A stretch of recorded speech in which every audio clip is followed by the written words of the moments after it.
Bismillahirrahmanirrahim. Assalamualaikum warahmatullahi wabarakatuh. Alhamdulillahirabbil alamin. Wa bihi nasta'inu wa ala dunya waddin. Shallallahu wassalamu ala Muhammadin wa ala alihi wa sahbihi ajma'in. Amma ba'du. Bapak kepala sekolah yang saya hormati, Bapak Wakasek dan Bapak Ibu Kaur yang saya hormati, Bapak Ibu Guru sampai di satu kali dengan yang saya hormati. Pertama, sudah kita panjatkan syukur kehadirat Allah Subhanahu wa taala karena dengan limpahan rahmat dan hidayahnya pada siang hari ini kita dapat melaksanakan kegiatan kita, dan pada siang hari ini kita bisa mengikuti kegiatan aksi nyata PGP Angkatan 5 sampai Negeri 1 Kalitengah yang insya Allah hari ini akan menyampaikan tentang budaya positif aksi nyata modul 1.4 yang sudah dipelajari oleh Bapak Ibu calon guru penggerak dari SMP Negeri 1 Kalitengah. Jadi prosesnya dari merdeka, yang terakhir itu adalah aksi nyata. Nah, harus menyampaikan, menginformasikan, mengajak Bapak Ibu guru untuk bersama-sama membudayakan budaya positif di SMP Negeri 1 Kalitengah ini. Nanti akan disampaikan secara berturut-turut materi tentang budaya positif ini. Yang pertama nanti akan disampaikan oleh Bu Ilmiah, kemudian Bu Zuni Dawati, kemudian dilanjutkan oleh Bu Siswati. Setelah penyampaian materi nanti juga akan kita berikan waktu untuk sesi tanya jawab dan diskusi. Bapak Ibu bisa menyampaikan pertanyaan dan kita diskusikan bersama-sama.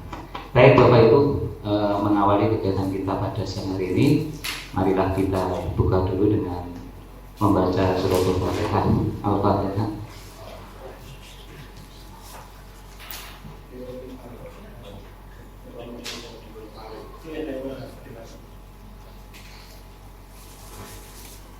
Terima kasih, mudah-mudahan dengan bacaan surat Al-Fatihah kegiatan kita pada siang hari ini dapat berjalan dengan lancar, dan yang paling penting ilmu kita dapatkan, kita peroleh, bisa kita manfaatkan untuk pendidikan di SMP Negeri 1 Kalitengah ini, khususnya untuk peserta didik, sehingga dapat mencapai tujuan yang kita inginkan.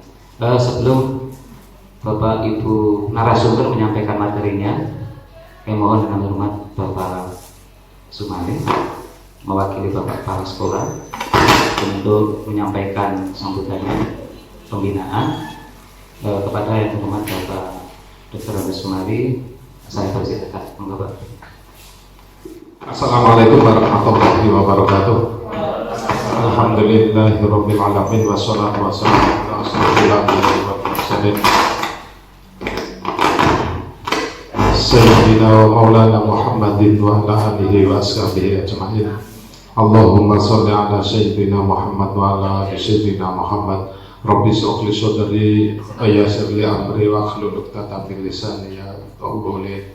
Yang terhormat kepada Bapak dan Ibu guru SMP 1 Kalitengah, kepada para karyawan SMP Negeri 1 Kalitengah, dan khususnya kepada Bapak Ibu guru penggerak di SMP Negeri 1 Kalitengah yang berbahagia. Pada kesempatan ini marilah kita panjatkan puji syukur kepada Allah Subhanahu wa taala, yang mana pada kesempatan ini kita bisa hadir di sini, bisa berkumpul di kantor atau ruang guru ini dengan tiada sesuatu apa, adalah semata-mata adalah rahmat dari Allah Subhanahu wa taala. Oleh karena itu patut kita syukuri bersama. Kedua kalinya sholawat dan salam semoga tetap terlimpah kepada junjungan kita Nabiullah Muhammad sallallahu alaihi wasallam. Bapak Ibu yang saya hormati, pada kesempatan ini saya selaku wakil kepala sekolah menyampaikan terima kasih sekali atas undangan dari bapak-bapak dan ibu guru penggerak di SMP ini yang akan menyampaikan budaya positif di sekolah. Oleh karena itu, karena ini adalah kewajiban dari bapak dan ibu guru penggerak untuk menyampaikan atau mengimbaskan budaya positif kepada bapak ibu Dewan Guru serta karyawan di SMP Negeri 1 Kalitengah. Oleh karena itu bapak dan ibu guru hari ini diundang. Terima kasih saya sampaikan atas kehadiran bapak-bapak ibu dalam rangka pelaksanaan kegiatan penyampaian budaya positif di SMP ini oleh guru-guru penggerak. Dan kami selaku kepala sekolah mohon maaf yang sebesar-besarnya barangkali keundangan ini atau adanya kekurangan dalam pelaksanaan ini. Marilah kita simak dengan baik budaya positif ini agar di SMP ini lebih baik dalam pelayanan kita kepada anak-anak dan membudayakan positif ini bisa mengimbas kepada anak-anak didik kita yang akan menjalani kehidupan di masyarakat. Demikian yang dapat saya sampaikan. Mudah-mudahan pelaksanaan ini bisa berjalan dengan lancar. Saya kira assalamualaikum warahmatullahi wabarakatuh. Bapak Ibu yang saya hormati, baiklah kita masuki sesi yang pertama. Materi yang akan disampaikan oleh Ibu Koordinator Ilmiah yang akan menyajikan materi tentang nilai kebajikan dan keyakinan kelas. Iya, monggo saya persilakan Bu Ilmiah untuk menyampaikan materinya. Assalamualaikum warahmatullahi wabarakatuh. Kepada yang terhormat Bapak Kepala SMP Negeri 1 Kalitengah, Bapak Wakil Kepala SMP Negeri 1 Kalitengah, Bapak Ibu seluruh Dewan Guru SMP Negeri 1 Kalitengah yang kami hormati. Alhamdulillah bahwa pada siang hari ini kita bertiga, yaitu calon guru penggerak Angkatan 5 Kabupaten Lamongan, bisa bersosialisasi tentang budaya positif di sekolah kepada panjenengan semua. Bapak Ibu yang kami hormati,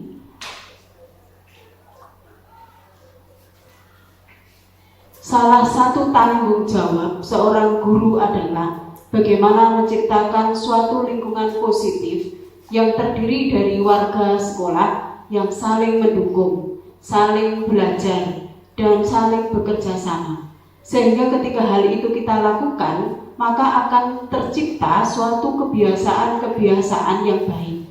Dari kebiasaan-kebiasaan yang baik itu akan tumbuh menjadi karakter-karakter baik bagi warga sekolah.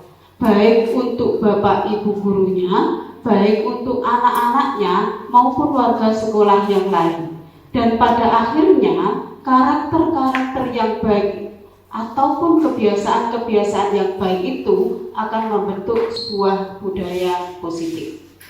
Inilah yang perlu atau akan kami sampaikan bertiga. Saya Koordinator Ilmiah Ibu Zuni Idawati dan Ibu Siswati akan berbicara tentang budaya positif di sekolah. Bapak Ibu yang kami hormati, tujuan daripada kami sosialisasi ini adalah satu, bagaimana kami memahami tentang pengertian budaya positif itu sendiri. Ketika kita sudah memahami tentang budaya positif, maka yang kedua adalah memahami disiplin positif dan penerapannya nantinya terhadap peserta didik kita, khususnya yang ada di SMP Negeri 1 Kalitengah. Lalu yang ketiga adalah memaparkan praktek baik terkait dengan CGP, terkait dengan penerapan disiplin positif itu di sekolah. Bapak Ibu yang kami hormati, ada sebuah pertanyaan pemantik dari kami. Apakah Bapak Ibu setuju dengan pernyataan ini? Satu, hukuman itu dapat mendisiplinkan anak. Jadi nomor satu, apakah hukuman itu dapat mendisiplinkan anak? Yang kedua, pemberian hukuman dengan hal positif seperti membaca atau membersihkan halaman sekolah itu dapat meningkatkan disiplin anak. Pernyataan yang ketiga adalah memberi penghargaan atau reward. Kadang-kadang kalau ada anak yang berprestasi, lalu kita berikan sesuatu hadiah, atau misalnya berbentuk barang atau berbentuk uang atau apresiasi yang lain, apakah ini dapat meningkatkan motivasi belajar anak? Ini sebuah pertanyaan pemantik bagi kita semua. Yang akan kita bahas bertiga ini adalah satu, disiplin positif dan nilai-nilai kebajikan universal. Yang kedua, Bapak Ibu, teori motivasi, hukuman, dan penghargaan. Yang ketiga, tentang keyakinan kelas, yang kemarin sudah sempat kita praktekkan. Yang keempat, kebutuhan dasar manusia dan dunia berkualitas. Dan kelima adalah restitusi atau 5 posisi kontrol. Dan keenam adalah segitiga restitusi. Bapak Ibu yang kami hormati, selanjutnya adalah disiplin positif. Teori kontrol ini adalah dari William Glasser. Apakah Anda tidak bisa mengontrol orang lain, hanya Anda yang bisa mengontrol diri sendiri. Artinya adalah semua berpijak pada diri kita sendiri. Jadi kitalah yang bisa mengontrol diri kita sendiri. Itu dari nanti berujung pada makna disiplin. Jadi makna disiplin adalah belajar kontrol diri dengan menggali potensi kita akhir tercapai tujuan mulia, yaitu sesuatu itu menjadi seseorang yang kita inginkan berdasarkan nilai-nilai yang kita hargai. Artinya adalah bahwa anak nantinya akan dengan sendirinya bisa mengontrol dirinya untuk bisa disiplin diri. Itu yang pertama. Yang kedua adalah semua perilaku memiliki tujuan, bahwa apa yang kita lakukan hari ini dan kedepannya semuanya memiliki perilaku, semuanya memiliki tujuan yang nantinya akan masuk pada teori motivasi, yaitu apakah kita itu masuk ini misalnya mengajar anak-anak, misalnya apakah kita masuk jam 7 tepat ke sini itu untuk menghindari hukuman atau untuk mendapatkan imbalan, atau karena untuk menghargai diri sendiri bahwa memang saya memang disiplin, memang saya bekerja dengan benar. Ketika kita bekerja, apakah kita bekerja ini untuk karena Bapak kepala sekolah atau karena orang lain, atau memang karena aturan, atau memang kita itu sendiri? Nanti yang kemudian dibahas di teori motivasi. Setelah itu kita lakukan dan kita sudah mengidentifikasi apa motivasi kita misalnya di sekolahan ini dalam mengajar misalnya, maka akan muncullah nilai-nilai kebajikan universal tersebut. Setelah nilai-nilai kebajikan itu ketemu, maka akan masuklah menjadi keyakinan kelas. Inilah yang akan kita terapkan di dalam proses KBF kita di dalam kelas. Yang keempat adalah dari William Glasser adalah model berpikir menang-menang, kolaborasi dan konsensus, menciptakan pilihan-pilihan baru. Nanti ada pada 5 posisi kontrol. Kita menjadi seorang guru itu, kita berada di titik mana? Pada posisi apa sebenarnya kita? Apakah kita menjadi seorang penghukum ketika kita melihat anak kita yang tidak memenuhi harapan kita, apakah kita menjadi penghukum? Atau menjadi pembuat rasa bersalah? Atau kita malah menjadi teman bagi anak-anak kita sekalian? Atau kita menjadi pemantau? Yang kelima adalah, yang paling ideal adalah ketika kita bisa memposisikan diri sebagai seorang guru itu menjadi manajer. Dari sinilah muncullah yang namanya segitiga restitusi, yaitu bagaimana kita mengidentifikasi seluruh persoalan itu dalam segitiga restitusi, yaitu pertama menstabilkan identitas, yang kedua adalah validasi kebutuhan anak itu sebenarnya apa. Anak mempunyai kebutuhan dasar yang kadang-kadang kita tidak paham. Inilah yang nanti kita akan coba dibuka di sini bersama ibu-ibu calon guru penggerak yang lain. Yang ketiga adalah menyampaikan keyakinan. Ketika sudah kebutuhan dasar anak sudah terdeteksi, maka yang dikembalikan kepada keyakinan kelas yang telah dibuat. Yang keempat dari teori ini adalah realitas atau kebutuhan kita berbeda. Kita mencoba berusaha memahami pandangan orang lain tentang dunia, karena setiap orang memiliki gambaran berbeda. Anak punya gambaran dunia ini berbeda-beda. Antara yang satu dengan yang lain, pandangan anak berbeda.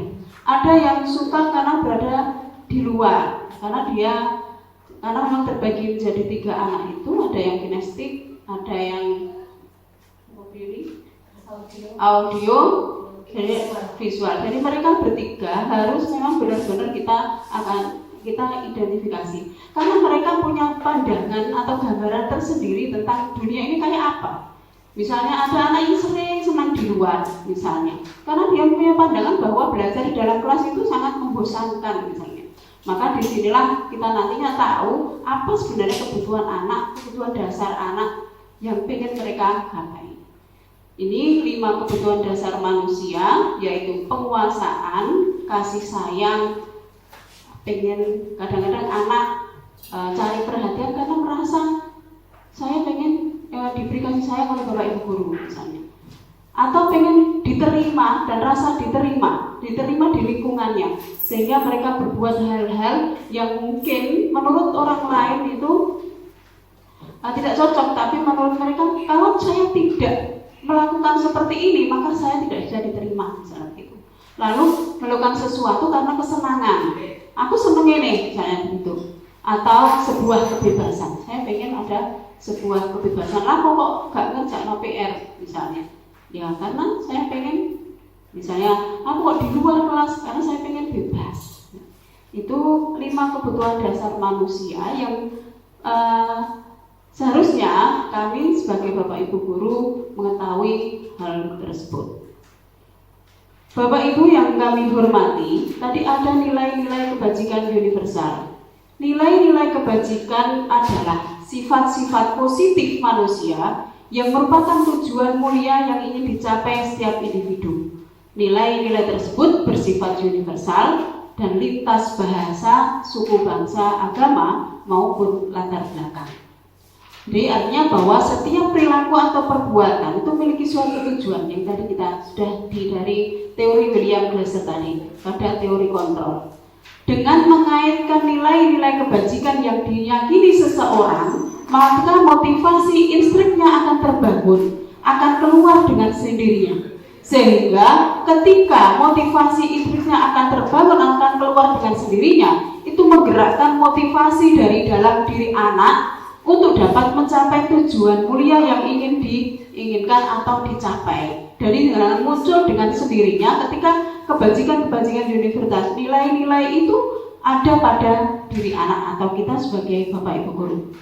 Nilai-nilai kebajikan yang ingin dicapai oleh setiap anak Indonesia itu kita kenal dengan profil pelajar Pancasila, yang saat ini memang di Indonesia untuk seluruh pelajar-pelajar Indonesia ada sebuah penguatan bagaimana anak itu beriman, bertakwa kepada Tuhan Yang Maha Esa dan berakhlakul karimah, berakhlaknya cocok dengan visi dari SMP Negeri Kalitengah, yaitu religius, anak beriman dan lain-lain. Dan ini nantinya aplikasinya atau penerapannya yang sudah kita lakukan selama ini di SMP Negeri Kalitengah, ada anak sholat duha, ada membaca surat-surat pendek di awal dan akhir pembelajaran, atau membaca surat-surat yang lain, misalnya ini bagian atau salaman anak-anak ketika datang ke sekolah. Ini bagian dari beriman, bertakwa kepada Tuhan Yang Maha Esa. Yang kedua, mandiri. Dan yang ketiga adalah bernalar kritis. Keempat, berkebinekaan global. Lalu bergotong royong dan kreatif. Itu nilai-nilai dari kebajikan universal yang ingin dicapai oleh seluruh anak Indonesia yang dikenal dengan profil pelajar Pancasila. Bapak Ibu yang kami hormati, teori motivasi perilaku manusia yang kami singgung di depan tadi dari teori kontrol atau teori Glasser tadi adalah apakah satu, kita ini atau anak-anak itu untuk menghindari ketidaknyamanan atau hukuman. Lalu mereka akan tanya apa yang terjadi apabila saya tidak melakukannya. Ini dari motivasi eksternal.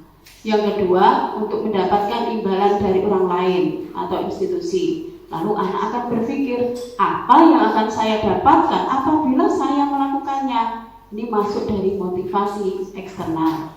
Lalu yang ketiga adalah untuk menghargai diri sendiri. Nah, saya akan menjadi orang yang seperti apa apabila saya melakukannya. Ini motivasi internal dari tujuan disiplin positif. Bapak Ibu yang kami hormati, itu terkait dengan budaya positif.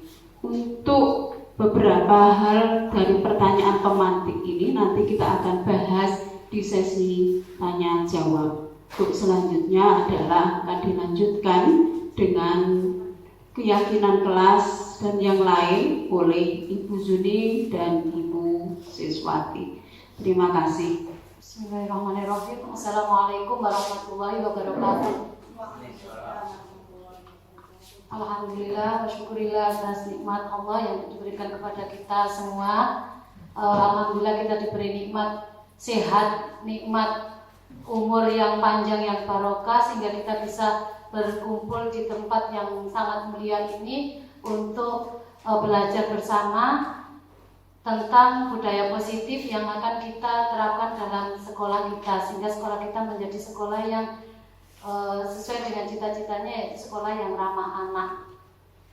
Baik Bapak Ibu, saya ucapkan terima kasih atas kehadiran panjenengan semuanya yang meluangkan waktu untuk berbagi pengalaman dengan saya. Sebelumnya izinkan saya berpantun terlebih dahulu, nggih Bapak Ibu, nggih. Kalau nanti guru bahasa Indonesia barangkali ada yang kurang pas, dimaklumi karena basicnya bukan bahasa. Nggih. Ikan gabus, ikan nila.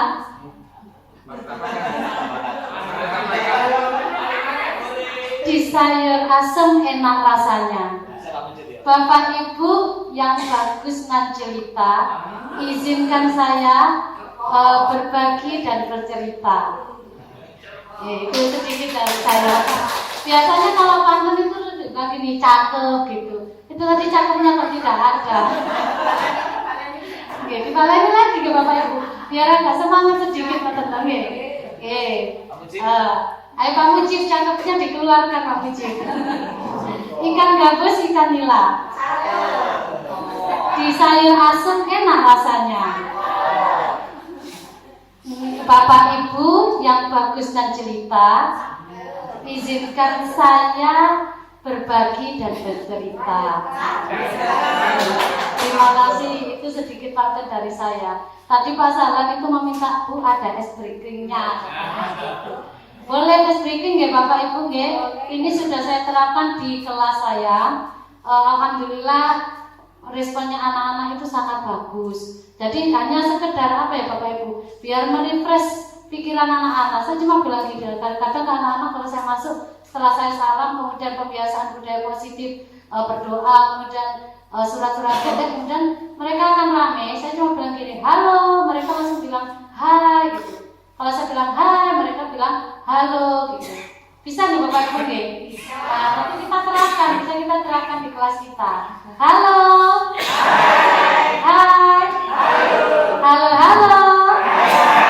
Hai, hai, halo. Ya, terima kasih Bapak Ibu. Itu sedikit oleh-oleh dari saya. Biasanya ada nanti pakai gerakan juga ada. Nanti biar khusus yang melanjutkan. Pada kesempatan kali ini kebetulan materi saya adalah aksi nyata budaya positif, yaitu materi yang ketiga dan keempat Bapak Ibu.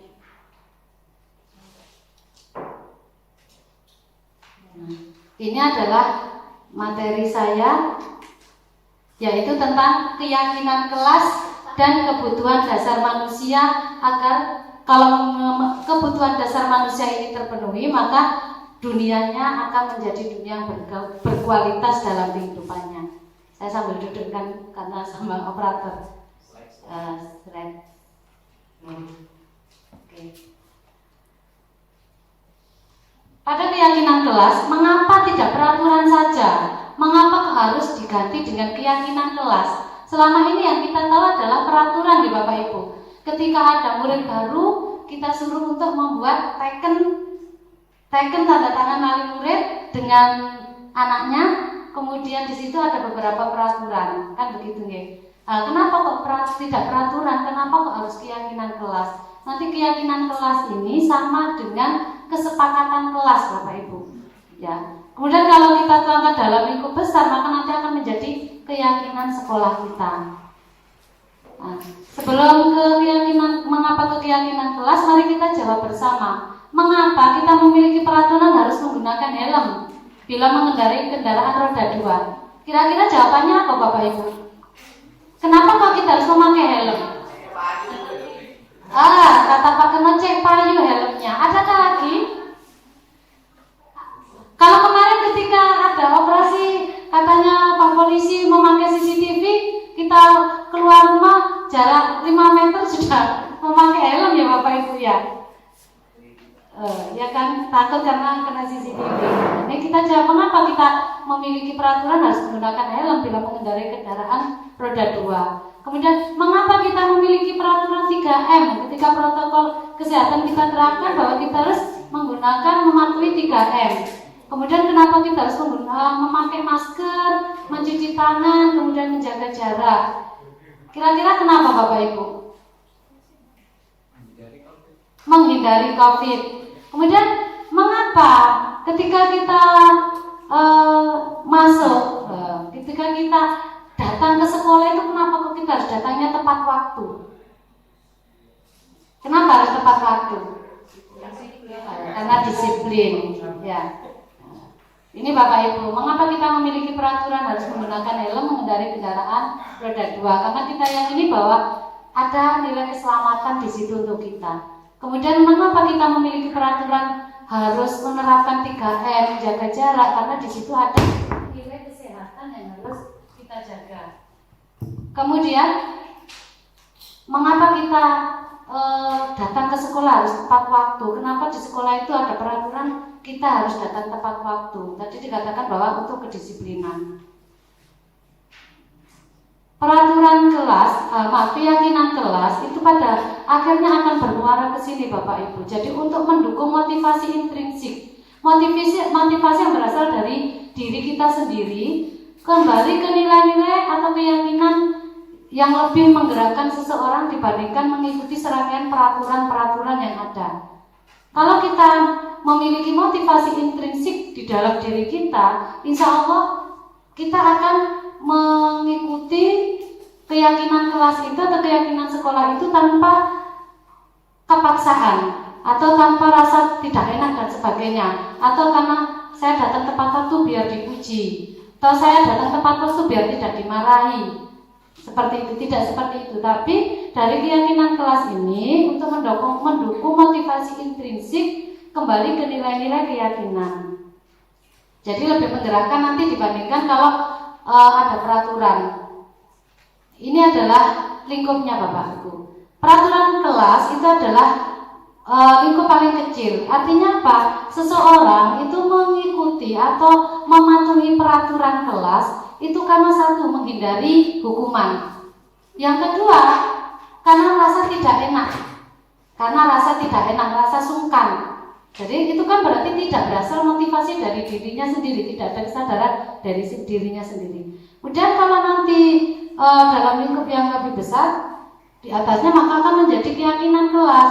Di sini keyakinan kelas berarti motivasi intrinsik yang tumbuh dari diri kita sendiri untuk mematuhi apa yang sudah menjadi kesepakatan.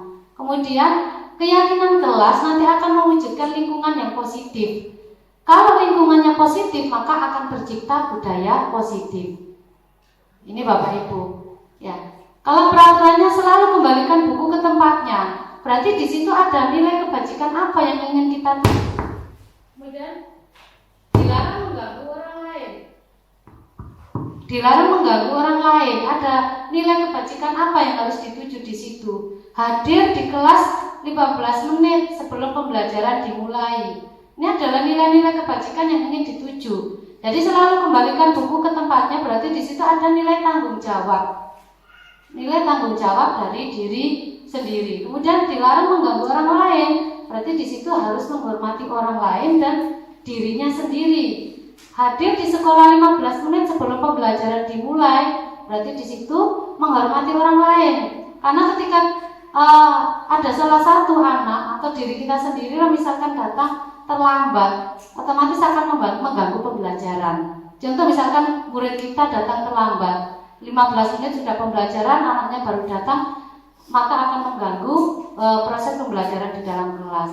Kemudian dilarang melakukan kekerasan, berarti di situ nilai yang dituju adalah keselamatan, menghormati orang lain juga. Dilarang menggunakan narkoba, nilai keyakinannya adalah kesehatan. Bergantian atau menunggu giliran, menghormati orang lain, berarti ini adalah budaya antri. Gunakan masker, berarti itu kesehatan dan keselamatan. Jangan berlari di kelas atau koridor, berarti di situ ada keselamatan dan keamanan, nilai kebajikan yang ingin dituju. Lalu bagaimana tahap pembentukan keyakinan kelas itu Bapak Ibu? Ini sudah kita terapkan pada saat P5. Jadi pada saat P5, kegiatan P5 anak kelas 7 itu kita sudah mulai ada pembentukan keyakinan kelas. Dan ini juga sudah saya terapkan di kelas saya juga. Yang pertama adalah mempersilahkan murid-murid di kelas untuk bercurah pendapat tentang peraturan yang perlu disepakati di kelas. Jadi bukan kita yang membuat kesepakatan Bapak Ibu, tapi anak-anak, kita berikan anak-anak itu kesempatan apa yang ada di pikiran mereka berkaitan dengan peraturan, keyakinan atau kesepakatan kelas yang ingin dituju. Kita berikan kesempatan waktu untuk mereka. Kemudian kalau sudah, maka yang kedua adalah mencatat semua masukan murid di papan tulis atau di kertas besar. Ini pakai sticky note ya, sticky note. Anak-anak menggunakan sticky note Bapak Ibu. Jadi sticky note seperti ini sudah kita terapkan kemarin. Ini hasil karya anak-anak sendiri. Jadi di sini dituangkan apa yang menjadi keyakinan kelas mereka. Kemudian susunlah keyakinan kelas sesuai tahapan pembentukan keyakinan. Gantilah kalimat dalam bentuk negatif menjadi positif. Jadi biasanya kita ini sering dilarang main HP, dilarang mengeluarkan baju, dilarang rame, dilarang berkelahi. Itu kita ganti Bapak Ibu menjadi kalimat yang positif. Misalkan dilarang mengeluarkan baju, maka masukkan baju dengan rapi. Dilarang mengganggu teman, berarti hormati teman kalian. Itu adalah kalimat positifnya, jadi jangan negatif.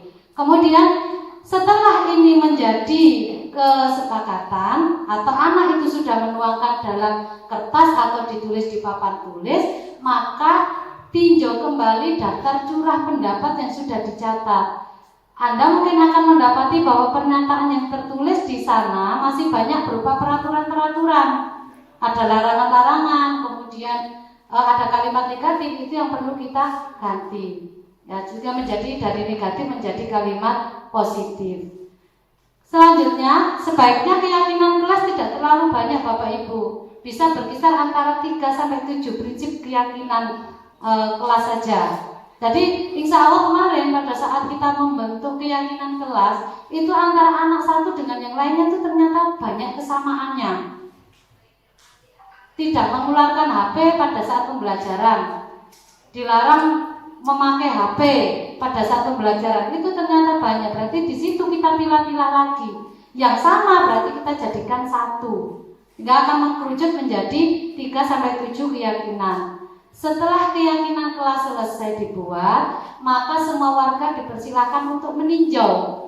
Jadi kesepakatan kelas itu kita tempelkan di pojok atau di tembok dinding kelas. Kemudian semua warga kelas di situ berhak dipersilakan untuk meninjau. Barangkali nanti keyakinan kelas itu ada yang kurang pas. Keyakinan kelas ini Bapak Ibu dibacakan setiap pembelajaran. Insya Allah tidak sampai waktu 5 menit, supaya anak itu mengingat terus bahwa kita punya keyakinan kelas. Keyakinan kelas selanjutnya bisa dilekatkan di dinding atau di tempat yang mudah dilihat. Seperti anak kelas 7A sampai E sudah memiliki keyakinan kelas yang ditempelkan di tembok-temboknya. Kemudian ini adalah proses anak-anak membuat keyakinan kelas kemarin Bapak Ibu.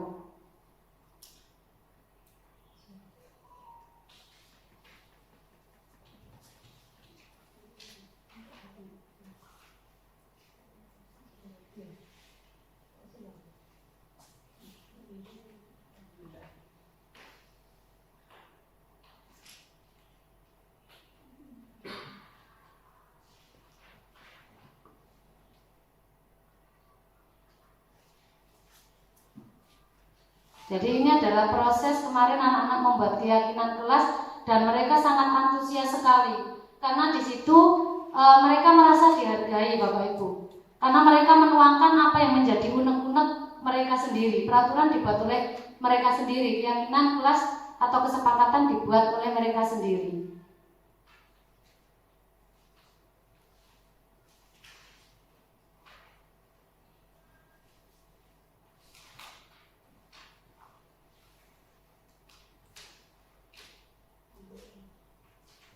Ya, ini pada saat kegiatan P5.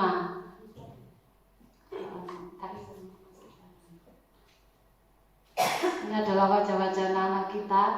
Ketika diberi kesempatan seperti itu, mereka luar biasa menuangkannya.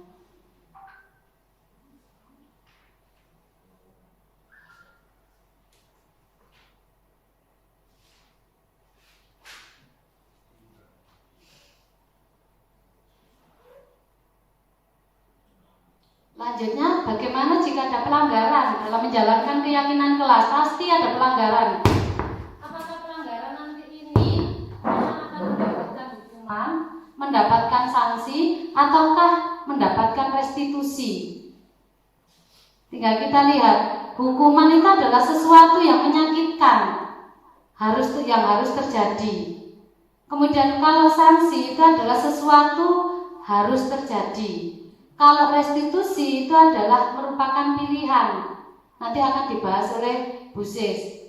Ini adalah perbedaan hukuman, kemudian ini adalah sanksi dan restitusi. Ketika kita memberikan hukuman, maka akan menimbulkan rasa tidak nyaman untuk murid, kemudian dalam jangka waktu yang panjang. Pada saat ini saja mungkin kita tidak menyadari, kita menghukum anak saat ini akan membekas mungkin sampai nanti ketika dia lulus atau sudah kerja, mungkin akan diingat guru iki biyen sing tahu jiwet aku, mungkin akan seperti itu. Murid akan tersakiti Bapak Ibu kalau kita memberikan hukuman. Kemudian hukuman itu korban mendapatkan keadilan.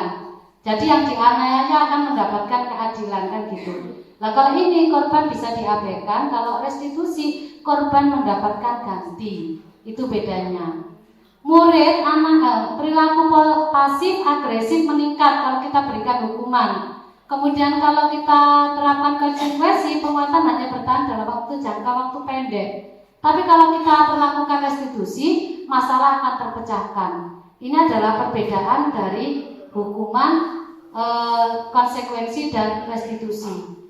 Selanjutnya, hukuman, sanksi, restitusi itu adalah kalau hukuman itu bersifat negatif.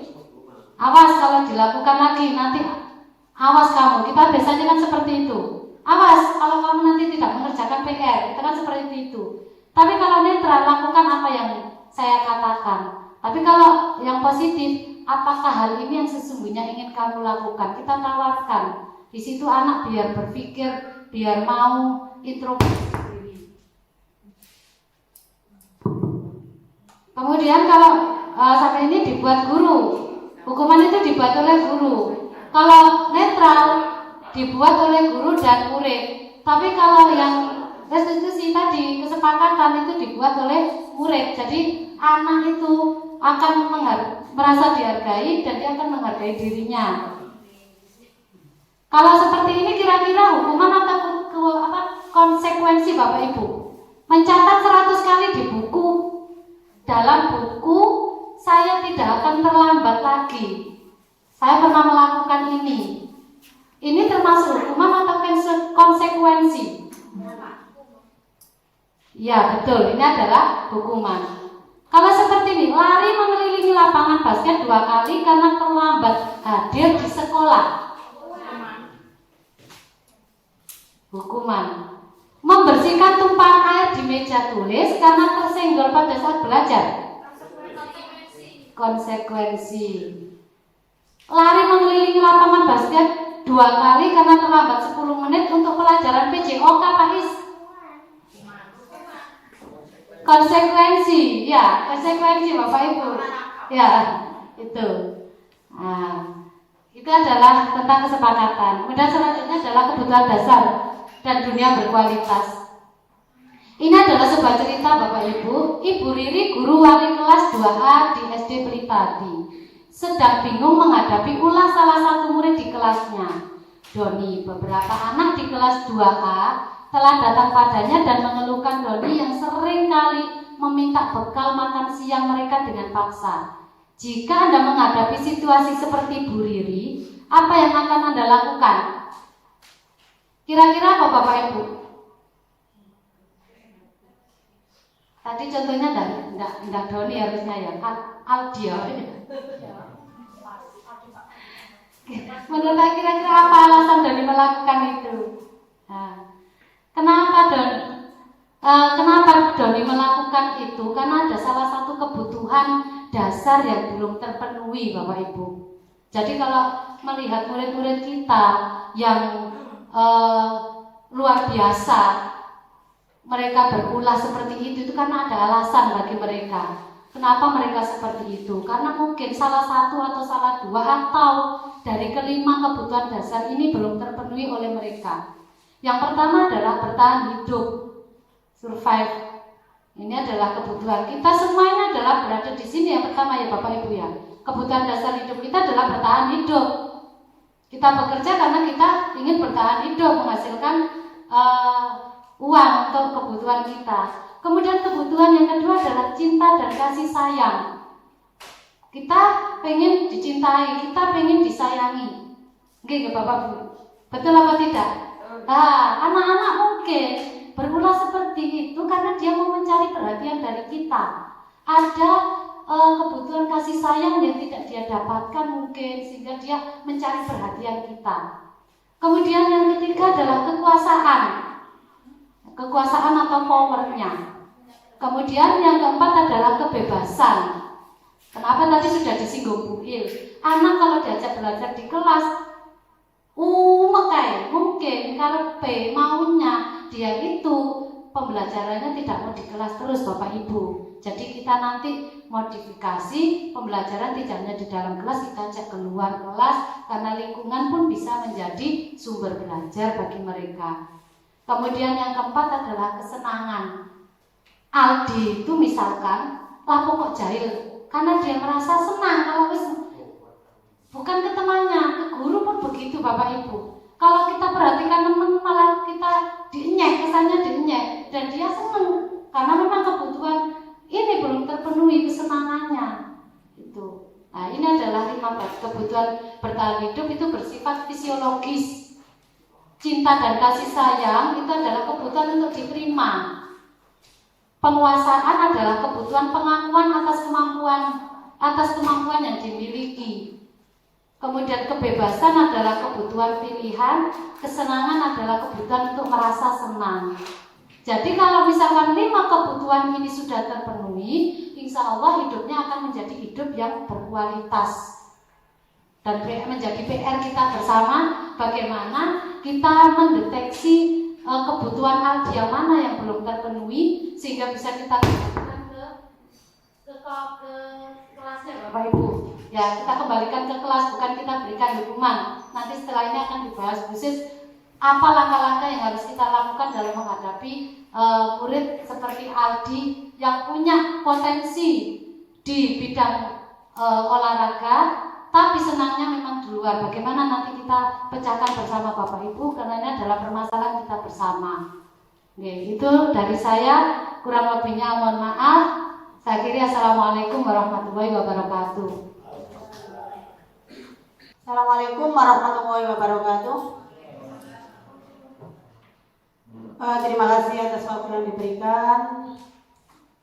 Yang saya hormati Bapak Sumani selaku Wakil Kepala Sekolah SMP Negeri 1 Kalitengah, teman-teman CGP Angkatan 5, Bapak Ibu Dewan Guru yang saya hormati, puji syukur Alhamdulillah pada kesempatan siang hari ini kita semua diberi kesehatan sehingga dapat menghadiri undangan kami ini dalam keadaan sehat walafiat. Bapak Ibu yang saya hormati, langsung saja saya melanjutkan materi yang telah disampaikan dari awal ya. Dan untuk menghindari ngantuk ya, barangkali pada kesempatan ini mari kita semua berdiri supaya tidak ngantuk karena waktunya memang waktunya tidur. Mari bersama-sama untuk berdiri. Kita melakukan sebenarnya Pak Is, biar jangan ngantuk Pak Is.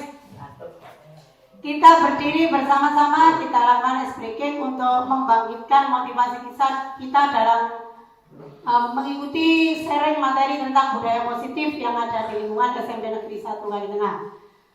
Ikuti saya ya. Ayo kita melakukan ice breaking. Kalau saya bilang tepuk 1, Bapak Ibu tepuk 1, tepuk 2 kali tepuk, tepuk 3 kita tepuk, tapi tangannya bentuk seperti ini. Konsentrasi, butuh konsentrasi. Kalau tidak konsentrasi, Bapak Ibu tidak akan bisa mengikuti. Kalau bisa mengikuti, berarti ya masih konsentrasi dalam materi kita siang hari ini. Begitu ya Bapak Ibu ya. Dimulai ya. Tepuk 1, tepuk 2, tepuk 3. Gimana yang salah disuruh nyanyi ya? Ulangi lagi. Tepuk 1, tepuk 3.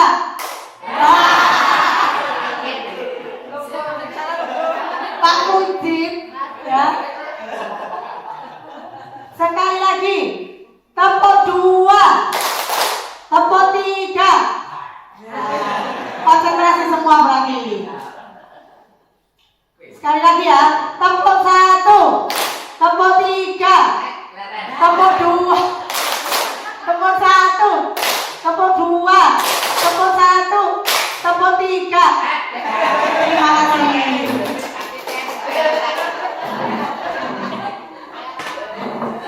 Terima kasih semua sudah konsentrasi untuk mengikuti materi kita pada kesempatan siang hari ini. Untuk kesempatan saya yang terakhir di antara teman-teman bertiga, saya materi yang terakhir dari materi budaya positif ya. Kita tetap masih dalam materi budaya positif bagi murid. Nah di sini untuk tujuan umum dari pembelajaran budaya positif yaitu guru dapat menghayati pentingnya budaya positif dan penerapannya untuk mempertebal karakter murid dalam rangka mewujudkan profil pelajar Pancasila yang tadi sudah dijelaskan oleh Bu Ilmia apa saja yang termasuk dalam profil belajar Pancasila yang ada 6 itu ya. Tadi sudah dijelaskan oleh Bu Ilmia. Kemudian di sini materi saya yaitu 2 materi yang terakhir yaitu terkait dengan posisi kontrol ya, 5 posisi kontrol sama segitiga restitusi.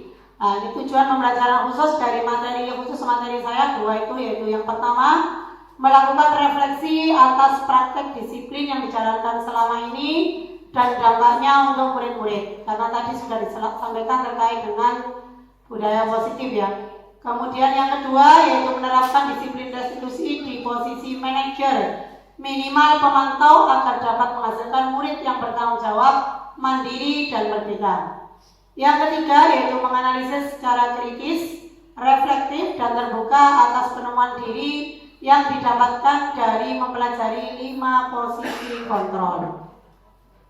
Selanjutnya saya langsung pada materi saya yaitu ini terkait dengan 5 posisi kontrol dan segitiga restitusi. Tadi sudah dijelaskan panjang lebar oleh Bu Yuni maupun Bu Ilmia di mana pada pelaksanaan budaya positif yang ada di sekolah tentunya tidak semulus seperti yang kita harapkan, akan tetapi mengalami berbagai macam hambatan dan hambatan yang kita alami selama ini harus kita selesaikan dengan bijaksana, sehingga pada diri anak itu tidak menimbulkan rasa pendendam, artinya dendam pada kita. Seperti yang disampaikan oleh Bu Zuli tadi, kalau anak kita beri hukuman, maka status anak itu nantinya tidak akan berhasil, tetapi malah gagal dan bisa menyebabkan anak itu dendam pada kita, seperti itu. Kemudian pada materi 5 posisi kontrol ini adalah ketika kita menangani kasus yang dihadapi oleh seorang murid yang ada di sini. Ya, karena kita tidak terlepas dari masalah ya Bapak Ibu, setiap kali kita belajar mesti ada berbagai masalah, bermacam-macam jenis masalah itu, dan kita harus menyelesaikan dengan cara yang berbeda untuk anak yang berbeda, karena memang karakter anak itu berbeda-beda, tidak sama, sehingga dalam menyelesaikan kasus itu kita harus menyesuaikan sesuai dengan karakter anak masing-masing. Dan kita harus bisa bijaksana dalam menyelesaikan suatu permasalahan. 5 posisi kontrol diantaranya adalah yang pertama sebagai penghukum. Yang kedua adalah pembuat orang merasa bersalah. Yang ketiga adalah posisi sebagai teman. Yang keempat sebagai pemantau. Dan yang kelima adalah sebagai manajer. Pada posisi kontrol, kita sebagai penghukum dan pembuat orang merasa bersalah, ini kalau kita dalam menyelesaikan suatu kasus, kita memposisikan diri kita sebagai dua ini, yaitu penghukum dan membuat orang merasa bersalah, itu hasilnya nanti itu akan gagal pada anak itu. Jadi artinya kita tidak akan berhasil di posisi itu. Lah ini identitas kita adalah gagal. Karena apa? Karena kontrol kita adalah dari luar, sehingga akan merasa gagal di sini kalau penghukum dan membuat orang merasa bersalah. Jadi misalnya kayak yang dicontohkan Bu Yuni tadi, ada anak ketinggalan, kemudian disuruh menuliskan sebanyak 100 kali. Nah itu kan menghukum ya tadi. Kemudian ketinggalan disuruh mutari lapangan sebanyak beberapa kali sampai anak itu kadang kan ada kondisi, guru itu tidak memperdulikan kalau anak itu kondisi fisiknya lemah. Tapi ketika dia datang terlambat, kemudian disuruh mutar lapangan sebanyak 2 kali, 3 kali sampai anak itu akhirnya sakit. Nah justru seperti itu nanti yang menyebabkan anak itu menjadi dendam terhadap kita, seperti itu. Kemudian yang kedua yaitu memposisikan tadi yang 1 dan 2 kan identitas anak itu jadi gagal karena kontrol dari luar. Kemudian yang ketiga dan 4 yaitu identitas berhasil atau sukses ini, yaitu memposisikan sebagai teman dan pemantau. Tapi dalam hal ini ketika kita memposisikan sebagai teman dan pemantau, itu mengharapkan imbalan atau ketergantungan pada orang lain. Artinya murid itu akan tergantung pada kita. Ketika kita memposisikan diri kita sebagai seorang teman ya. Nah, ketika kita memposisikan diri sebagai teman, katakanlah di sini ada ucapan dari Bapak Ibu guru, ayo bantulah demi Bapak ya, misalnya seorang guru, demi Bapak, ayo ingat tidak bantuan selama ini ya, sudah kali ini tidak apa-apa, nanti Ibu bantu bereskan. Nah, seperti itu. Kalau seperti itu berarti kan anak itu merasa ketergantungan, tiap kali kita bantu seperti itu ya. Jadi di posisi teman itu adalah kita bisa dengan menggunakan kalimat yang menunjukkan hubungan baik dan humor untuk mempengaruhi seseorang. Murid akan tergantung pada guru tersebut dan hanya akan bertindak untuk guru tertentu, tapi untuk guru yang lain tidak. Misalnya kan demi saya, demi ibu, cobalah, ayolah bantu saya biar masalah ini cepat selesai. Kalau dengan saya nurut, tapi nanti kalau dengan guru yang lain, misalnya Bu Ratna nyuruh seperti itu, belum tentu. Nah, jadi kalau posisi teman itu murid kita akan ketergantungan, tapi pada kita saja yang menyuruh seperti itu, pada guru yang lain tidak akan dipraktekkan. Kemudian selanjutnya adalah pada posisi pemantau atau pada posisi monitor, yaitu kita hanya mengandalkan menanya pada peraturannya apa yang telah kamu lakukan, sanksi atau konsekuensinya apa. Kita selalu menanyakan pada anak itu terkait dengan peraturan yang berlaku. Nah, seorang pemantau sangat mengandalkan perhitungan. Di sini hanya mengandalkan perhitungan. berapa kali kamu melakukan pelanggaran. Hanya seperti itu. Jadi membuat catatan, misalnya anak ini terlambat dalam 1 minggu sudah 5 kali atau sudah 3 kali. Dalam 1 minggu 3 kali, berarti anak ini harus dihukum kalau sudah melakukan berkali-kali. Karena kita mantau terus seperti itu sebagai pemantau. Nah, data yang kita simpan berupa catatan atau yang lain itu nanti kita gunakan sebagai bukti atas perilaku seseorang, sehingga ketika kita mengadili anak itu, menyelesaikan masalah itu, mesti kita bertanya, sudah berapa kali kamu melanggar aturan seperti ini? Seperti itu untuk sebagai pemantau. Kemudian indikasi kita berhasil dan motivasinya adalah intrinsik dari dalam, yaitu ini, ketika kita memposisikan sebagai seorang manajer.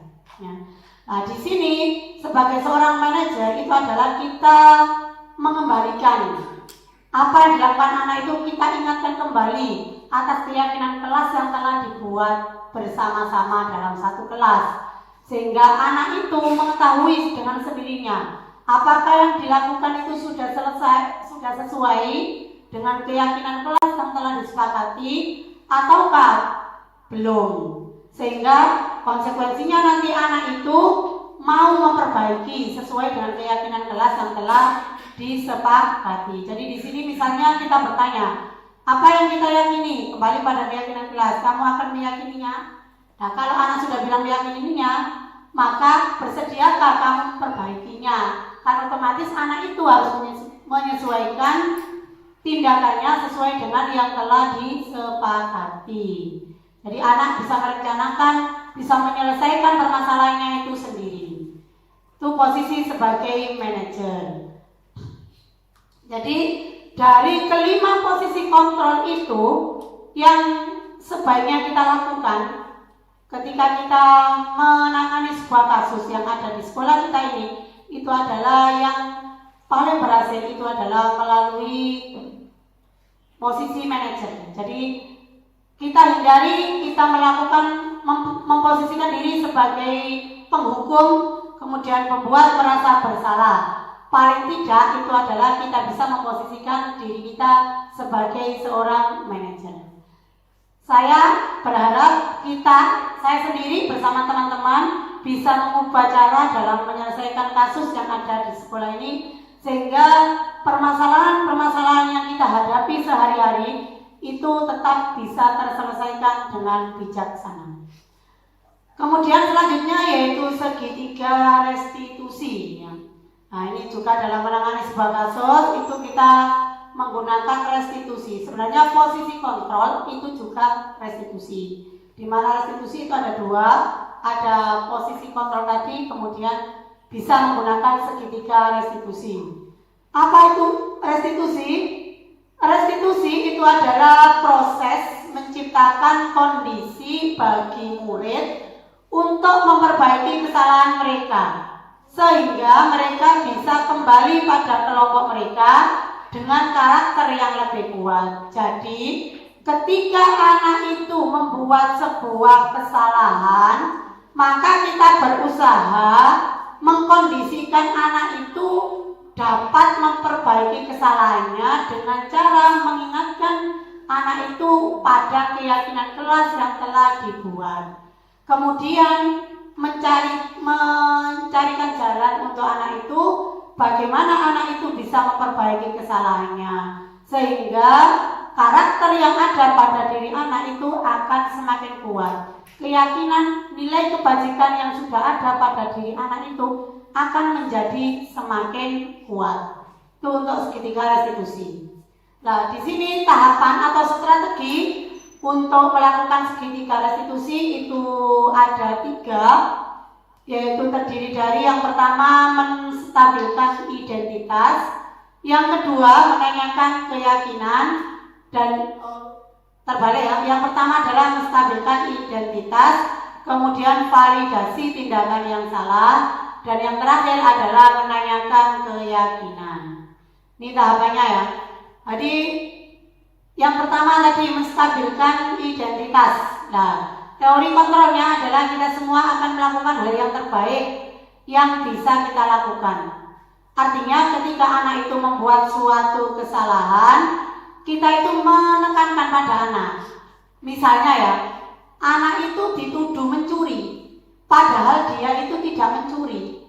Sehingga anak itu melakukan pembelaan dengan cara dia ngomel-ngomel ke temannya yang nuduh tadi. Karena apa? Karena dia tidak merasa mencuri. Nah, tindakan anak itu adalah memang menurut dia itu baik karena dia itu melakukan sebuah pembelaan atas tuduhan temannya tadi. Kemudian yang kedua adalah validasi tindakan yang salah. Semua perilaku itu pasti memiliki suatu alasan. Misalnya kita tanya, kenapa kamu tadi kok membentak-bentak temanmu seperti itu? Ya karena saya dituduh. Nah, berarti anak itu melakukan tindakan seperti itu karena dia punya alasan. Kenapa dia melakukan seperti itu? Kemudian yang ketiga adalah menanyakan keyakinan. Yaitu kita semua memiliki motivasi internal. Ya, apa yang menanyakan keyakinan? Kita kembalikan pada keyakinan yang telah disepakati. Apakah hal yang dilakukan oleh anak tadi itu sudah benar? Caranya membalas ke temannya seperti itu sudah benar atau belum? Jika belum sesuai dengan keyakinan yang telah kita sepakati, apakah anak tersebut bisa bersedia untuk memperbaiki atau tidak? Nah, seperti itu. Nah, ciri-cirinya untuk segitiga restitusi itu adalah yang pertama, bukan untuk menebus kesalahan. Apa yang dilakukan itu tidak untuk menebus kesalahan, tetapi untuk belajar dari kesalahan. Yang kedua adalah memperbaiki hubungan sehingga tidak ada istilah dendam atau yang lain gitu ya. Kemudian tawaran, bukan paksaan. Kita menawarkan, bersediakah kamu memperbaikinya? Nah, berarti kan kita menawarkan, tidak memaksa. Yang keempat, restitusi menuntut untuk melihat ke dalam diri. Menuntut kita untuk mengungkap perasaan kita dari hati nurani kita. Apa yang kita lakukan sudah benar atau belum? Yang kelima, mencari kebutuhan dasar yang mendasari tindakan itu. Kira-kira kebutuhan apa? Seperti yang diungkapkan Bu Zuni tadi, 5 kebutuhan dasar itu ada yang belum terpenuhi sehingga mendorong anak itu untuk melakukan hal-hal yang tidak baik. Yang keenam, restitusi diri adalah cara yang paling baik untuk memperbaiki diri. Yang ketujuh, restitusi fokus pada karakter, bukan tindakan. Karakter anak ya, bukan tindakan. Restitusi fokus pada solusi, menyelesaikan masalah, bukan mencari suatu masalah. Dan yang terakhir, mengembalikan murid yang berbuat salah pada kelompoknya, kembali kepada jalan yang benar setelah murid itu melakukan kesalahan.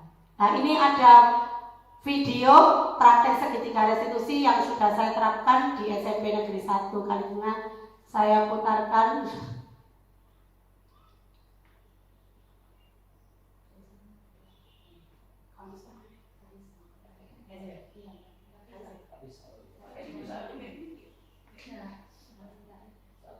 Itu adalah contoh cuplikan video ketika saya menangani sebuah kasus. Penyelesaiannya adalah dengan menggunakan segitiga restitusi. Nah, itu contoh videonya. Saya lanjutkan saja karena ada suaranya. Kemudian ini, pada kegiatan segitiga restitusi ini akan menjadikan guru memahami kebutuhan dasar. Jadi melalui segitiga restitusi dalam menangani sebuah kasus itu kita sebagai seorang guru akan bisa memahami kebutuhan dasar yang dibutuhkan. Nah, dalam hal ini yang saya baca itu adalah Rizal, anak kelas 9 A ya. Nah, kebutuhan dasar yang dibutuhkan apa, sehingga ternyata dia itu kurangnya yang belum terpenuhi itu adalah kebutuhan cinta dan kasih sayang yang tidak didapatkan dari keluarganya. Sehingga ketika di kelas mungkin itu anak itu bertindak yang tujuannya adalah untuk memenuhi rasa cinta dan kasih sayang tersebut, seperti itu. Jadi dengan mengenali kebutuhan dasar, guru bisa meminta murid mengenali perasaan mereka, perasaan sedih dan kesepian menunjukkan adanya kebutuhan cinta dan kasih sayang yang tidak terpenuhi. Kadang kan anak itu kalau kurang mendapatkan rasa cinta dan rasa kasih sayang itu kan kalau di kelas sering menyendiri ya, tidak kumpul dengan temannya dan lain sebagainya, seperti itu. Selanjutnya sebagai refleksi dari materi kita dari awal hingga akhir, mulai materi yang disampaikan oleh Bu Ilmiah, Bu Zuni, sampai dengan akhir pembelajaran ini, sharing kita pada siang hari ini ya. Yang pertama yaitu materi apakah yang paling menarik perhatian. Ya.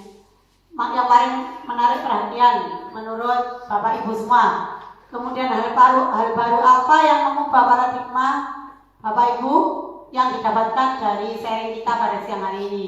Serta bagaimana Bapak Ibu akan menjadi pendidik yang seperti apakah nantinya setelah kita mengikuti sesi sharing pada siang hari ini.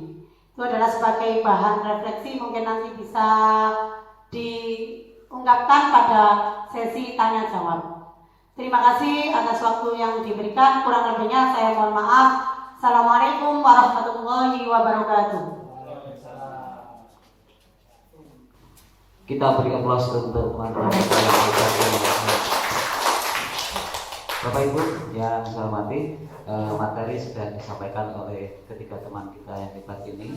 Tiga materi sudah tuntas disampaikan. Barangkali ada yang perlu ditanyakan, saya berikan kesempatan sesi tanya jawab. Monggo Bapak Ibu, barangkali ada yang mungkin perlu ditanyakan, apakah unek-unek yang tidak sejalan dengan pemikiran yang sudah disampaikan oleh teman-teman kita pada siang hari ini. Monggo saya berikan kesempatan. Bismillahirrahmanirrahim. Assalamualaikum warahmatullahi wabarakatuh. Yang menarik bagi saya adalah masalah hukuman, sebab saya terlalu jauh kalau diterapkan dengan apa yang di situ tadi, yaitu karena saya ini 90% mendukung, bukan konsekuensi. Ini saya rasakan sendiri. Ya. Bapak, Ibu yang kami hormati, khususnya kepada ibu-ibu yang ada di depan, bahwa pada siang hari ini saya cukup merasa bahagia, ketambahan ilmu yang sangat banyak sekali. Di antaranya adalah pembiasaan seperti tadi, mungkin sudah saya catat semua lengkap, tidak ada ketinggalan sama sekali. Lengkap. Tapi ini saya itu menghukum itu melihat melihat profil di rumah atau latar belakang di rumah. Sebab kadang-kala anak-anak itu menghukumnya, saya menghukum itu saya lihat keluarganya dulu. Apakah itu di rumah itu sudah dibina dengan sungguh atau tidak? Itu tadi saya lihat dulu. Tapi mungkin meskipun begitu saya merasa salah, masih salah saya. Sebab tidak sesuai dengan apa yang kurikulum yang disampaikan oleh ibu tadi. Hanya menambahkan saja. Boleh Pak menambahkan saja, boleh ya? Boleh. Yaitu pembiasaan budaya positif. Kalau saya itu yang sangat harus ditonjolkan adalah satu, melaksanakan keyakinan kelas. Ini secara individual kelas, tapi klasikal. Yang kedua, universal umum. Kalau bisa setiap upacara dibacakan. Setiap upacara dibacakan sehingga nanti bisa berubah dengan sendirinya karakter anak yang itu, kalau bisa. Yang kedua yaitu mohon cinta kebersihan ditingkatkan. Ini saya mungkin sebagai daripada yaitu budaya positif. Ya. Sebab bagaimanapun anak itu kalau senang cinta, senang bersih, itu mungkin tingkah lakunya tidak, yaitu melalui batas. Hati-hati, terutama pakai pakaiannya itu. Dan yang ketiga adalah kejujuran. Yang keempat religius. Itu mungkin mohon disampaikan atau dibiasakan. Dan yang kelima kepeduliannya pada bapak atau ibu untuk anak-anak. Sebab anak perlu dipedulikan.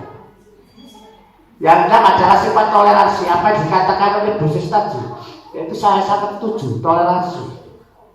Yaitu saling menyapa, saling apa itu, ditanyakan kurang apa begitu. Sangat toleransi, saya setuju. Dan ini untuk Bu Il, Yaitu saya sangat setuju sikap nasionalisme itu harus ditambahkan.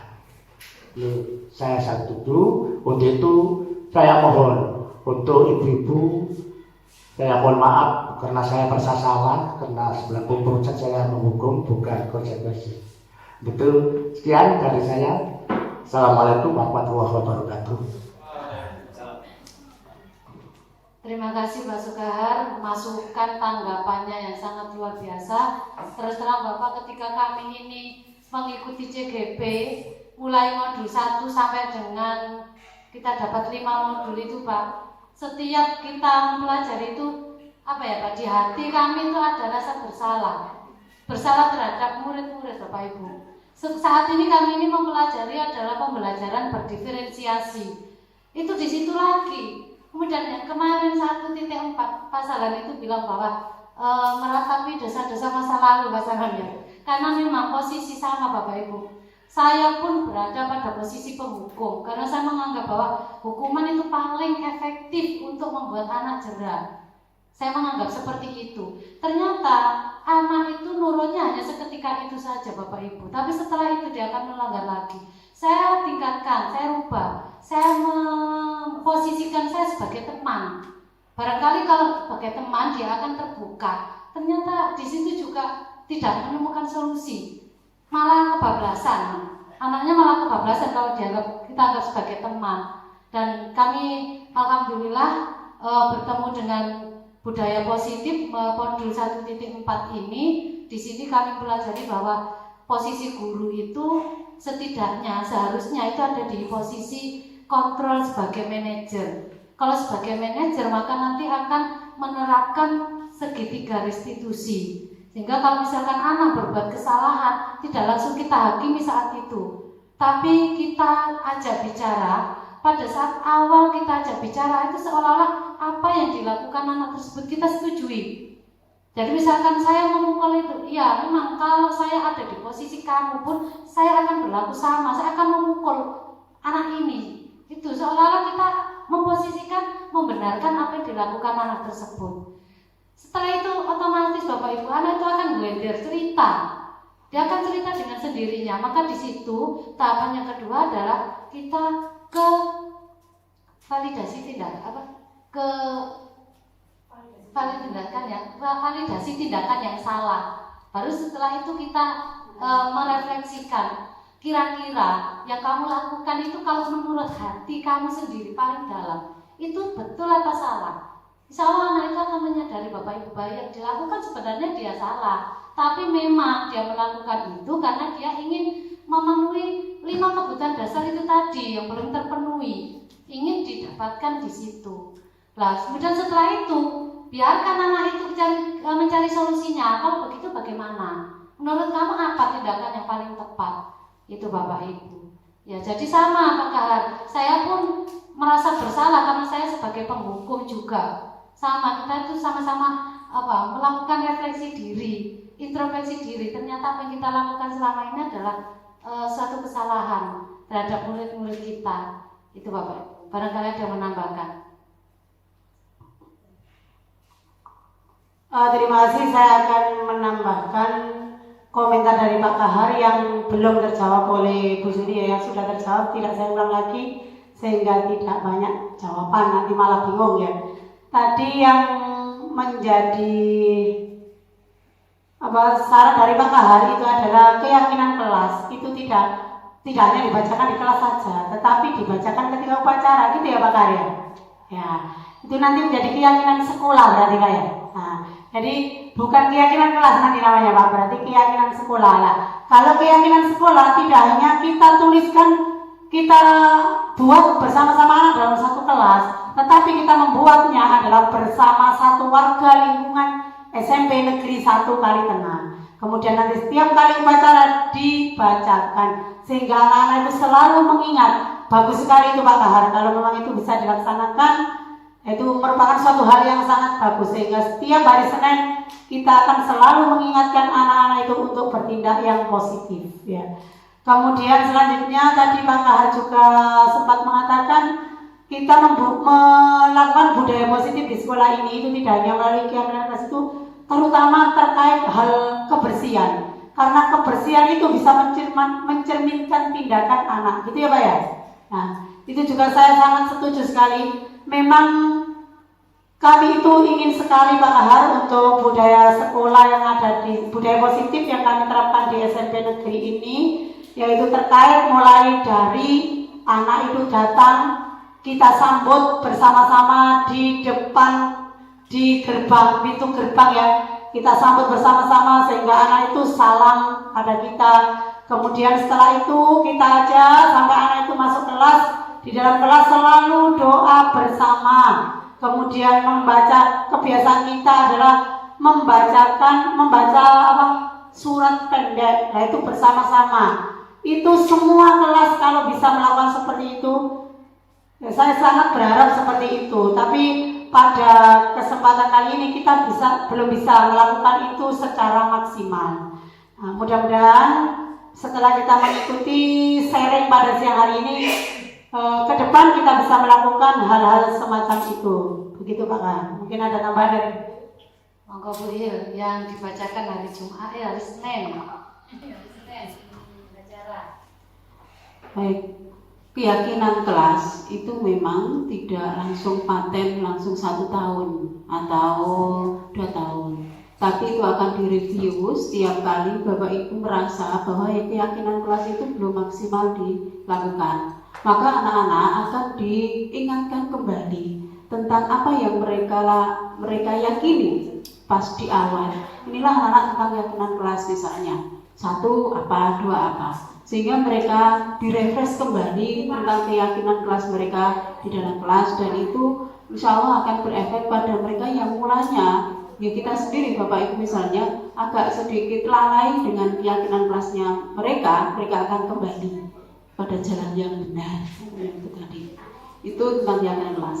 Kalaupun dibacakan di depan upacara, maka itu akan menjadi keyakinan sekolah, dan keyakinan sekolah tidak bisa di satu kelas yang dibacakan, tapi menjadi tanggung jawab seluruh warga sekolah untuk membuat keyakinan kelas. Dan itu keyakinan sekolah, dan itu sudah ada di visi dan misi SMP Negeri 1 Kalitengah Bapak. Jadi visi misinya termasuk kalau kita menyangkut kebersihan, itu ada di peduli lingkungan. Di dalam peduli lingkungan itu termasuk adalah bagaimana sekolah ini menjadi sekolah yang nyaman, yang bersih. Nah, ini tentunya mungkin juga usulan dari Pak Kahar, nanti dari pembina upacara akan sesekali juga untuk menyampaikan apa visi dan misi sekolah ini, sehingga anak-anak akan tahu bahwa di samping kita religius, berakhlak yang baik, tentunya adalah ada sebuah peduli lingkungan. Jadi memang sekolah ini memang diibaratkan sebagai tanah tempat untuk bercocok tanam, sehingga seluruh guru, seluruh warga sekolah mengupayakan bagaimana menjadikan sekolah ini menjadi lingkungan yang menyenangkan, yang aman, nyaman untuk bertumbuh, serta mereka dapat menjaga dan melindungi setiap murid dari hal-hal yang kurang bermanfaat atau bahkan mengganggu perkembangan potensi murid. Inilah refleksi dari bahwa budaya positif di sekolah ini memang sangat penting kita lakukan, sehingga nanti tumbuhlah karakter-karakter dari kebiasaan-kebiasaan yang baik yang kita lakukan, khususnya kita sebagai Bapak Ibu guru menjadi tauladan bagi mereka, akan membentuk sebuah budaya positif. Insya Allah nanti akan kita ini Pak Kahar tentang usulan jenengan untuk menyampaikan visi dan misi untuk pembina hari Senin nanti. Terima kasih. Terima kasih Bu, materi yang hebat. Tadi saya sedikit break karena mungkin setelah makan siang dan ngantuk. Ya, jadi saya ingin tanya itu perbedaan utama antara konsekuensi dan restitusi. Perbedaannya itu di mana? Terus kemudian pada awal tahun pelajaran ini saya banyak menemui banyak kasus tentang karakter anak-anak didik kita yang unik, terutama di kelas 7C sama di 7E. Yang di 7C itu ada karakter yang unik yang saya temukan. Anaknya itu smile. penuh senyuman tapi dingin. Ada. Ya, kemarin saya ada kasus yang dibawa Bu Ambar ke sini itu saya sampai dibisikin itu saya tertawa. Nah, tuh anaknya di situ. Terus kemudian yang di 7E itu anaknya itu senyum tapi dingin kalau didekati lagi. Kemudian di 7E ada cewek yang hiperaktif itu. Tuh saya senang dengan anak-anak yang seperti itu, saya senang. Terus kemudian siapa? Anaknya kocak, ya, kocak ramah. Kalau mau saya tegur itu akalnya banyak. Itu kalau ke Pak saya ke WC, kok lama? Kamu dari WC? Langsung, ya permennya itu dikeluarkan. Gak usah rame-rame Pak, saya kasih permen. Kemudian ada lagi tuh yang temennya itu juga anak-anak yang ini jika kita berkonsekuensi, kita beri restitusi itu nggak ada. Ini solusinya bagaimana? Tapi kalau saya pribadi itu saya dekati dari hati ke hati. Nggak pernah saya hukum, nggak pernah. Itu terserah kamu mau apa, terserah. Ya, karena kurikulum kita menuntut kita untuk memerdekakan anak. Ya, merdekamu. Ya, pokoknya itu. Saya yang pengen anak-anak seperti itu. Pertanyaan yang kedua itu solusinya bagaimana itu? Oke, saya teruskan. Assalamualaikum warahmatullahi wabarakatuh. Tadi Pak Hamim menanyakan perbedaan konsekuensi dengan restitusi ya Pak Hamim di awal itu kan. Ini saya tayangkan kembali perbedaan antara konsekuensi dengan restitusi ya. Konsekuensi dan restitusi itu sama-sama menunjukkan disiplin. Akan tetapi kalau konsekuensi itu kan sesuatu itu harus terjadi. Karena konsekuensinya, misalnya seperti tadi dicontohkan Bu Juni, anak itu menumpahkan air, ya harus membersihkan. Ya, konsekuensinya kan harus membersihkan. Tapi kalau restitusi itu tidak melalui suatu pilihan. Kita tawari anak itu, apa yang harus kamu lakukan ketika kamu menumpahkan air. Kita beri tawaran kan Pak, berarti berupa suatu pilihan.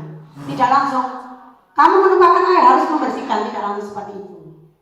Nah itu diantara perbedaan daripada konsekuensi dan restitusi.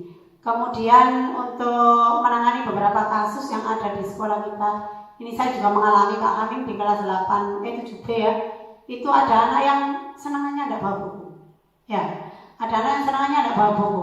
Tapi kalau anak itu diminta, misalnya kalau tidak bawa buku, kan teman-temannya itu minta suruh berdiri Bu, suruh berdiri, suruh berjemur di luar, seperti itu. Tapi tidak saya ikuti, karena memang di keyakinan kelas awal saya tidak seperti itu. Tetapi anak itu saya dekati. Terus maunya kamu apa kalau tidak membawa buku? Ya kita dari hati ke hati seperti itu Pak ya. Kemudian pada akhirnya juga membawa buku semua. Untuk beberapa kali pertemuan memang kadang ada 1-2 yang tidak bawa buku, tapi sekarang insya Allah sudah tertib semua. Tapi ya gitu, saya tidak pernah, karena saya mengenal materi ini, sehingga kalau dulu ya memang ada yang tersuruh berdiri, seperti itu Pak ya. Tapi dengan adanya materi sekarang ini, yang saya terapkan adalah saya dekati dari hati ke hati anak itu. Seperti itu Pak. Mungkin dari ilmiah ada tambahan. Sudah jelas Pak Hamim ya? Terima kasih. Jadi jawabannya juga cukup memuaskan kita. Sama Pak Hamim ternyata harus dari hati ke hati, harus didekati ya. Didekati, kemudian tidak langsung kita action ya, tetapi menanyakan dulu latar belakangnya dan seterusnya. Mungkin itu yang bisa saya tangkap dari jawaban Bu Yuni dan kawan-kawan.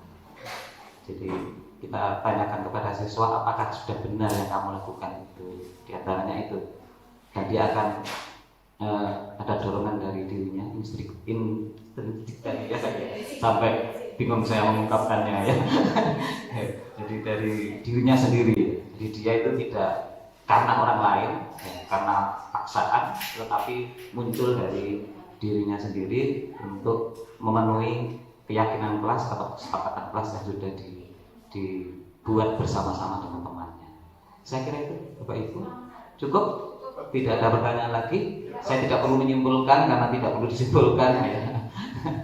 Saya kira Bapak Ibu pembelajaran yang sangat hebat hari ini, banyak pengetahuan, pengalaman yang bisa kita peroleh. Mudah-mudahan apa yang kita peroleh hari ini bisa kita manfaatkan, kita gunakan untuk keberhasilan anak didik kita bersama.